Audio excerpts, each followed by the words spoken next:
Comilla city কর্পোরেশনের সম্মানিত প্রশাসক মহোদয় আমাদের বিবেককে নির্দেশ প্রদান করেছেন যে আগামী ঈদ পর্যন্ত যাতে কুমিল্লার এই রাস্তাতে জনভোগান্তি না হয়, আমরা চাচ্ছি ঈদ পর্যন্ত যাতে কুমিল্লার রাস্তাতে কোনো যানজট সৃষ্টি না হয়, মানুষ যাতে নির্বিঘ্নে চলাচল করতে পারে।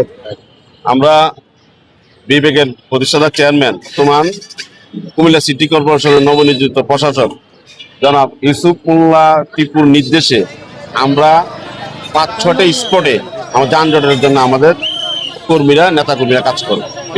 ১ নম্বরের স্পট হলো পুবালি চত্বর, ২ নম্বর লিবার্টি মোড়, ৩ নম্বর হলো সালাউদ্দিন, ৪ নম্বর হলো টমসন ব্রিজ এবং ৫ নম্বর আমরা রাজধানী।